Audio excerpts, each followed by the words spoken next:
రాజకీయాల్లో ప్రత్యర్థులకు చెక్ పెట్టడం ఓ కళ. ప్రత్యర్థుల నోరు ముయ్యించడం, వారికి ఎప్పటికప్పుడు చెక్ పెట్టడం అనేవి అంత ఆసామాషి విషయాలు కాదు. ఇక ఈ విషయంలో 4 ఆకులు ఎక్కువ చదివిన ఏపీ సీఎం, టీడీపీ అధినేత చంద్రబాబు తన ప్రత్యర్థి జగన్ కు చెక్ పెట్టేందుకు పక్కా వ్యూహంతో ముందుకు వెళ్తున్నారు. జగన్ ను ఆయన సొంత జిల్లాలోనే చెక్ పెట్టేందుకు ప్రయత్నిస్తున్నారు. ఈ క్రమంలోనే కడపలో టీడీపీ జెండా భారీ ఎత్తున ఎగిరేలా ప్రయత్నిస్తున్నారు బాబు. ముఖ్యంగా 2019 సార్వత్రిక ఎన్నికల్లో గెలిపే ధ్యేయంగా టీడీపీ అధినేత వ్యూహ రచన చేస్తున్నారు. కడప జిల్లా ఇన్ఛార్జ్ మంత్రి సోమిరెడ్డి చంద్రమోహన్ రెడ్డి, జిల్లా మంత్రి ఆదినారాయణ రెడ్డి, ఎంపీ సీఎం రమేష్, జిల్లా అధ్యక్షుడు శ్రీనివాస్ రెడ్డితో పాటు నియోజకవర్గ ఇన్ఛార్జీలందరినీ పక్కా వ్యూహంతో ముందుకు నడిపిస్తున్నారు. జగన్ కు చెక్ పెట్టేలా బాబు పక్కా ప్రణాళిక సిద్ధం చేశారు. పులివెందులకు కృష్ణా జలాలు తీసుకొచ్చి అక్కడ రైతుల కళ్లల్లో ఆనందం చూశామని, ఈసారి జగన్ ను పులివెందులలో ఓడిస్తామని మంత్రి ఆదినారాయణ రెడ్డి పదే పదే సవాల్ చేస్తున్నారు. జిల్లా సమన్వయ కమిటీతో పాటు సీఎం చంద్రబాబుతో జరిగే పార్టీ సమీక్షా సమావేశాల్లో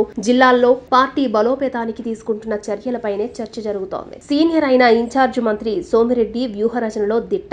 ఆయన ఆలోచనలు, సూచనలతో జిల్లా నేతలు నడుస్తున్నారు. అధికారుల సమీక్షా సమావేశాల్లో కూడా ఇన్ఛార్జ్ మంత్రి గట్టిగానే మాట్లాడుతూ, ఈ జిల్లా మాకు ఎంతో ప్రాధాన్యమైంది. సీఎం చంద్రబాబు నుండి అందరూ కూడా జిల్లాపై దృష్టి పెట్టి ఎంతో శ్రమిస్తున్నా. అదే తీరులో అధికారులు కూడా పనిచేసి సహకరించాలి, లేదంటే జిల్లా నుంచి సాగనంపాల్సింటుందని హెచ్చరిస్తున్నారు. అదేవిధంగా పదవుల విషయంలోనూ చంద్రబాబు కడప నేతలకు ప్రాధాన్యమిస్తున్నారు. తొలి దశలో Putta Sudhakar Yadav TTD board member గా అవకాశం ఇచ్చారు. బీసీ సామాజిక వర్గానికి చెందిన సుధాకర్ యాదవ్ కు ప్రపంచ స్థాయిలో ఉన్న ధార్మిక సంస్థ టీటీడీ చైర్మన్ గా అవకాశం దక్కింది. ప్రభుత్వం ఏర్పడిన తర్వాత ఏడాదికి ఇటీవలే పార్టీ మారిన రాజంపేట ఎమ్మెల్యే మేడా వెంకట మల్లికార్జున రెడ్డికి పదవిని కట్టబెట్టారు. కేబినెట్ లో స్థానం కోసం మేడా ప్రయత్నించినా విప్ తో సరిపెట్టుకోవాల్సి వచ్చిందన్న అసంతృప్తి నుంచి ఆయన తండ్రి రామకృష్ణారెడ్డికి టీటీడీ బోర్డు మెంబర్ గా అవకాశం ఇచ్చారు. పులివెందుల నుంచి మాజీ ఎమ్మెల్సీ ఎస్వి సతీష్ కుమార్ రెడ్డికి శాసన మండలి డిప్యూటీ చైర్మన్ హోదానిచ్చారు. వైసీపీ నుంచి సైకిల్ ఎక్కిన జమ్మలమడుగు ఎమ్మెల్యే ఆదినారాయణ రెడ్డికి